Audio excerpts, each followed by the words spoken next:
आज से 1 लाख साल पहले धरती पर सिर्फ हम इंसान नहीं रहते थे, बल्कि इंसानों की कम से कम 6 अलग अलग प्रजातियां रहती थीं। जैसे कुत्तों की अलग अलग नस्लें होती है, वैसे ही इंसानों की भी थीं। लेकिन आज सिर्फ हम, यानी होमो सेपियंस बचे हैं। बाकी सबका क्या हुआ? क्या हमने उन्हें मार दिया, या हम उनसे ज्यादा चालाक थे? आज की इस वीडियो में हम इसी गहरे राज से पर्दा उठाएंगे और इंसानी इतिहास की उस किताब को खोलेंगे जिसने पूरी दुनिया में तहलका मचा दिया है। इस किताब का नाम है सेपियंस, जिसे लिखा है युवल नोआ हरारी ने। दोस्तों, आज हम जिस दुनिया में रहते हैं वहां हवाई जहाज है, इंटरनेट है और हम मंगल ग्रह पर जाने की बात कर रहे हैं। लेकिन एक वक्त ऐसा था जब हम भी जंगल में रहने वाले एक मामूली जानवर से ज्यादा कुछ नहीं थे। तो फिर ऐसा क्या हुआ कि हम इस धरती के मालिक बन बैठे? लेखक युवल नोआ हरारी इस पूरी कहानी को 4 बड़े हिस्सों में बांटते हैं।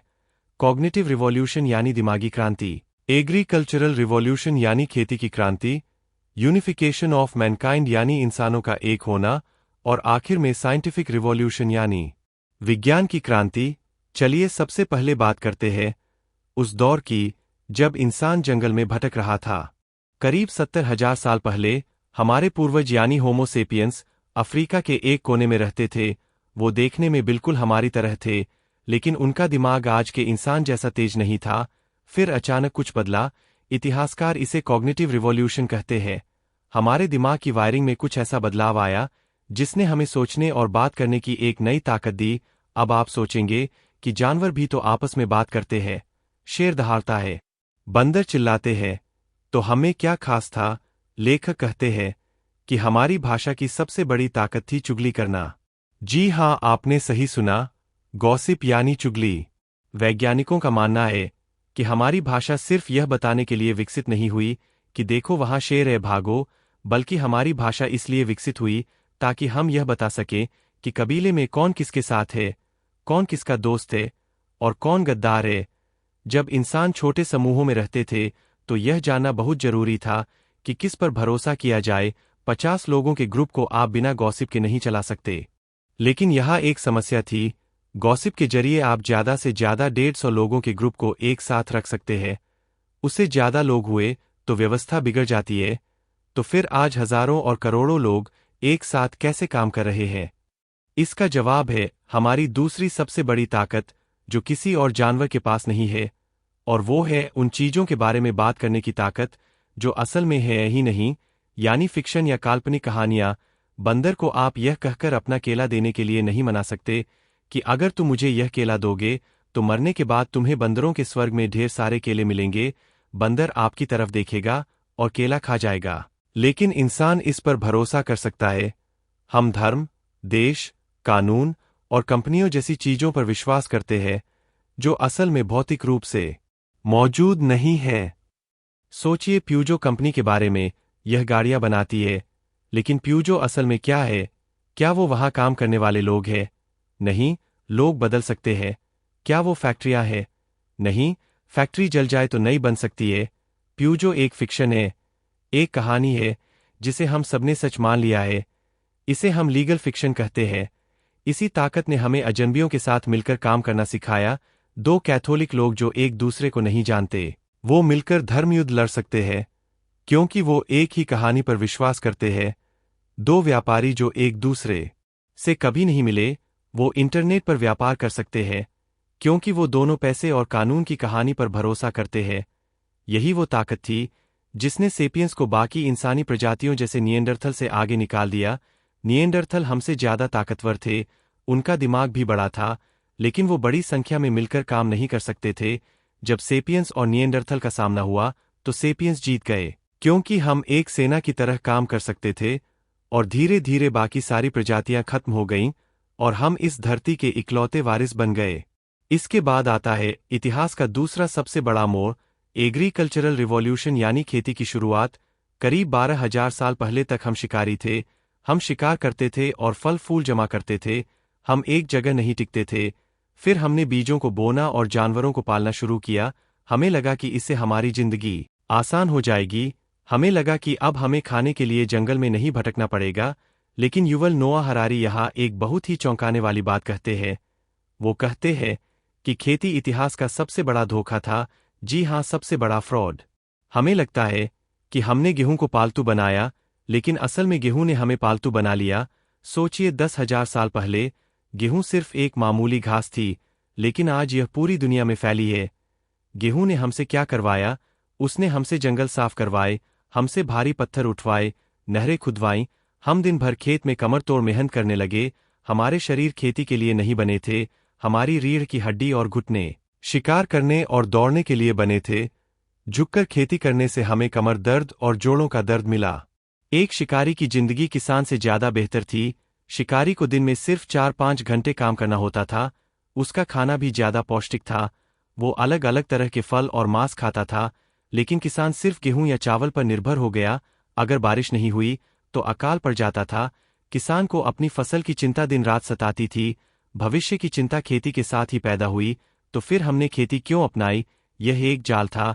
खेती से हमें ज्यादा खाना मिला, जिससे आबादी बढ़ गई। जब आबादी बढ़ी तो हम वापस शिकार की तरफ नहीं जा सकते थे, क्योंकि अब इतने सारे लोगों का पेट शिकार से नहीं भरा जा सकता था। हम एक लग्जरी ट्रैप में फंस गए थे। हमें लगा था कि हम अपनी जिंदगी बेहतर बना रहे हैं, लेकिन हमने अपने लिए और ज्यादा काम और मुसीबतें पाल लीं। खेती के साथ ही घर आए, दीवारें आईं, और फिर यह मेरा है और यह तुम्हारा है की भावना आई। यहीं से समाज में ऊंच नीच की शुरुआत हुई। बड़े बड़े गोदाम बने, राजा बने, सेनाएं बनी और नौकरशाही बनी। जो किसान मेहनत करता था, उसका ज्यादातर अनाज राजा और पुजारी ले जाते थे। इतिहास की ज्यादातर किताबें इन्हीं राजाओं और युद्धों के बारे में है, लेकिन उस आम किसान के बारे में कोई नहीं लिखता, जिसने अपनी पूरी जिंदगी खेत में पसीना बहाते हुए गुजार दी। खेती ने हमें घर तो दिया, लेकिन इसने हमें बीमारियों का घर भी बना दिया। जानवरों के साथ रहने से नई नई बीमारियां इंसानों में आईं। अब हम आते हैं किताब के तीसरे हिस्से पर, यानी दुनिया का एकीकरण।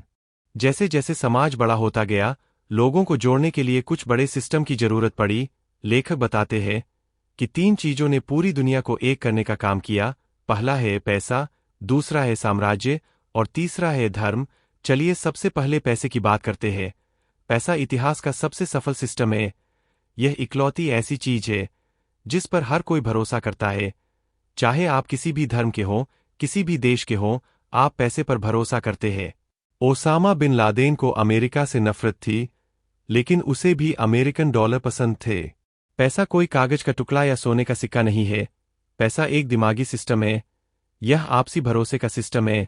मैं आपको एक कागज का टुकड़ा देता हूं और आप मुझे उसके बदले खाने को देते हैं। क्यों? क्योंकि आपको भरोसा है कि इस कागज के टुकड़े को आप किसी और को देकर कुछ और ले सकते हैं। पुराने जमाने में लोग चीजों के बदले चीजें बदलते थे, लेकिन यह बहुत मुश्किल था। अगर आपके पास जूते हैं और आपको सेब चाहिए, लेकिन सेब वाले को जूते नहीं चाहिए, तो आप क्या करेंगे? पैसे ने इस समस्या को सुलझा दिया। पैसे ने अजनबियों के बीच भी सहयोग करना मुमकिन बना दिया। लेखक कहते हैं कि पैसा इंसानियत की सहिष्णुता का सबसे बड़ा उदाहरण है। यह भाषा, धर्म और संस्कृति की दीवारों को तोड़ देता है। दूसरी चीज जिसने हमें जोड़ा वो है साम्राज्य, यानी एम्पायर। आज हम साम्राज्यवाद को बुरा मानते हैं, लेकिन इतिहास गवाह है कि साम्राज्यों ने ही दुनिया को स्थिर बनाया। जब एक बड़ा राजा राज करता था तो व्यापार करना आसान होता था, सड़कें बनती थीं, कानून एक जैसा होता था। आज हम जिस भारतीय संस्कृति की बात करते हैं, वो भी कई साम्राज्यों के बनने और बिगड़ने से बनी है। मौर्य, गुप्त, मुगल और अंग्रेज, इन सब ने भारत को एक शक्ल दी। अंग्रेजों ने हमें रेलवे दी, कानून दिया और अंग्रेजी भाषा दी, जिसने भारत के अलग अलग कोनों को जोड़ दिया। साम्राज्य तलवार के दम पर बनते हैं, लेकिन वो अपने पीछे कला, विज्ञान और संस्कृति छोड़ जाते हैं। आज दुनिया में शायद ही कोई ऐसी जगह हो जो कभी न कभी किसी साम्राज्य का हिस्सा न रही हो। तीसरी ताकत है धर्म। धर्म ने इंसानों को नैतिकता के नियम दिए।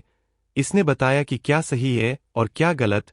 धर्म ने लाखों लोगों को एक झंडे के नीचे खड़ा कर दिया, चाहे वो इस्लाम हो, ईसाई धर्म हो या हिंदू धर्म। धर्म ने लोगों को एक मकसद दिया। पुराने जमाने में लोग कहते थे कि राजा भगवान का प्रतिनिधि है, इसलिए उसकी बात माननी चाहिए। इसने समाज को टूटने से बचाया।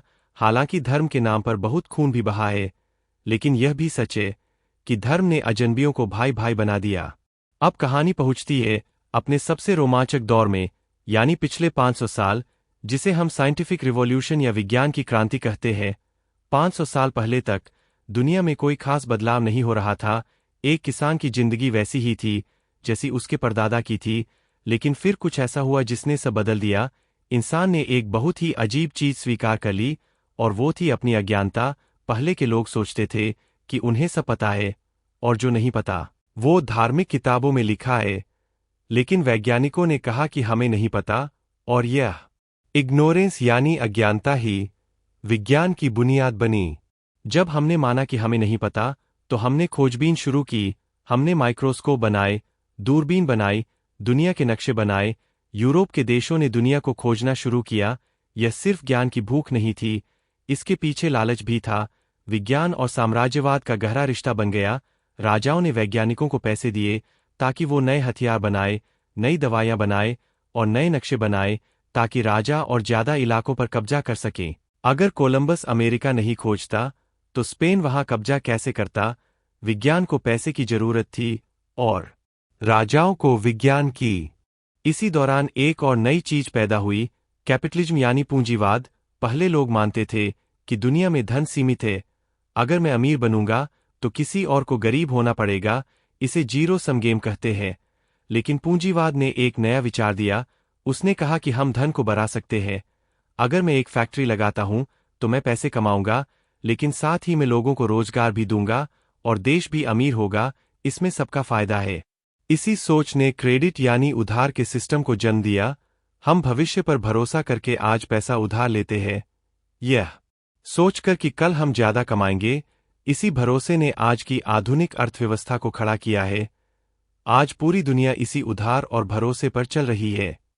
विज्ञान, साम्राज्यवाद और पूंजीवाद, इन तीनों ने मिलकर पिछले 500 सालों में दुनिया को जितना बदला है, उतना पिछले 50,000 सालों में नहीं बदला था। आज हम बीमारियों से लड़ सकते हैं। हम दुनिया के किसी भी कोने में पल भर में बात कर सकते हैं। गरीबी कम हुई है, हिंसा कम हुई है, अकाल कम हुए हैं। पहले लोग भूख से मरते थे, आज लोग ज्यादा खाने से मर रहे हैं। यह एक बहुत बड़ी उपलब्धि है। लेकिन यहाँ युवल नोआ हरारी एक बहुत ही महत्वपूर्ण सवाल पूछते हैं, क्या हम अपने पूर्वजों से ज्यादा खुश हैं? हमारे पास एसी है, फ्रिज है, कार है, मोबाइल है, लेकिन क्या हम उस शिकारी से ज्यादा खुश हैं जो जंगल में आजाद घूमता था? लेखक को इसमें शक है। वो कहते हैं कि खुशी सुख सुविधाओं से नहीं मिलती, खुशी मिलती है उम्मीद और हकीकत के बीच के तालमेल से। अगर आपकी उम्मीदें बहुत ज्यादा है तो आप दुखी रहेंगे। पुराने जमाने के लोगों की उम्मीदें कम थीं, इसलिए शायद वो ज्यादा संतुष्ट थे।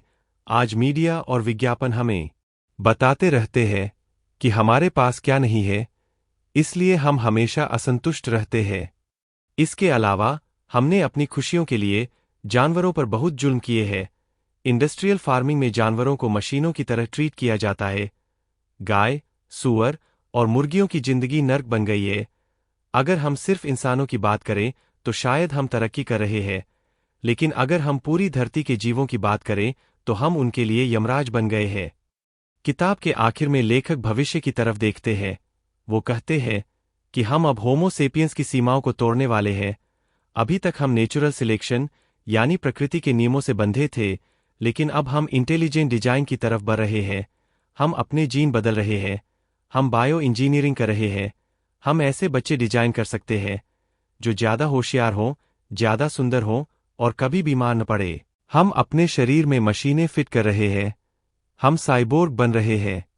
हो सकता है कि आने वाले कुछ सौ सालों में इंसान पूरी तरह खत्म हो जाए और उसकी जगह एक नई प्रजाति ले ले जो हमसे उतनी ही अलग होगी जितने हम चिंपैंजी से अलग है। लेखक इसे प्रोजेक्ट गिल्गमेश कहते हैं। गिल्गमेश एक प्राचीन राजा था जो अमर होना चाहता था। आज का विज्ञान भी मौत को एक टेक्निकल प्रॉब्लम मानता है, और हर टेक्निकल प्रॉब्लम का सॉल्यूशन होता है।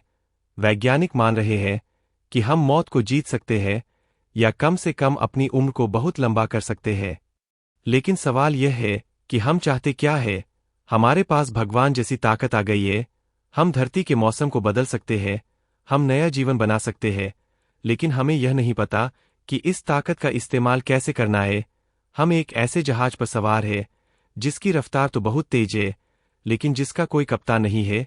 और हमें यह भी नहीं पता कि हमें जाना कहाँ है। क्या हम सिर्फ और ज्यादा ताकत चाहते हैं या हम खुशी चाहते हैं? यह किताब हमें सोचने पर मजबूर करती है कि हम कहाँ से आए हैं और हम किधर जा रहे हैं। हम एक मामूली जानवर से धरती के भगवान बन गए, लेकिन क्या हम एक जिम्मेदार भगवान बने हैं? हमने नदियों को गंदा किया, जंगलों को काटा और हवा को जहरीला बना दिया। हम अपने ही घर को बर्बाद कर रहे हैं। और सबसे डरावनी बात यह है कि हम कभी संतुष्ट नहीं होते, हमारी चाहत बढ़ती ही जाती है। सेपियंस किताब सिर्फ इतिहास नहीं है, यह एक आईना है जिसमें हम अपनी असलियत देख सकते हैं। यह हमें बताती है कि हमारी सारी कहानियां, हमारे देश, हमारे धर्म, हमारा पैसा, सब हमारे दिमाग की उपज है। अगर हम चाहें तो हम अपनी कहानी बदल सकते हैं। हम एक ऐसी दुनिया बना सकते हैं जहां सिर्फ इंसान ही नहीं बल्कि हर जीव खुश रह सके। तो दोस्तों, यह थी युवल नोआ हरारी की किताब सेपियंस की एक बहुत ही गहरी और विस्तृत समरी। हमने जाना कि कैसे गॉसिप ने हमें एक किया, कैसे गेहूं ने हमें गुलाम बनाया, कैसे पैसे ने हमें जोड़ा और कैसे विज्ञान हमें अमरता की तरफ ले जा रहा है। इतिहास हमें यह नहीं सिखाता कि कल क्या होगा, बल्कि यह सिखाता है कि आज जो कुछ भी है वो जरूरी नहीं कि हमेशा ऐसा ही रहे। चीजें बदल सकती है और उन्हें बदलने की ताकत हमारे हाथों में है। इस पूरी यात्रा का सबसे बड़ा सबक यही है कि इंसान की सबसे बड़ी ताकत उसकी कहानियां हैं, लेकिन यही कहानियां उसे बर्बाद भी कर सकती है अगर वो हकीकत को भूल जाए। अब मैं आपसे एक सवाल पूछना चाहता हूं, आपको क्या लगता है, क्या हम यानी आज के आधुनिक इंसान अपने पूर्वजों यानी उन शिकारी आदिमानवों से ज्यादा खुश है, या हम सिर्फ सुख सुविधाओं के गुलाम बनकर रह गए? अपना जवाब कमेंट में जरूर लिखें। मिलते हैं अगले वीडियो में। धन्यवाद।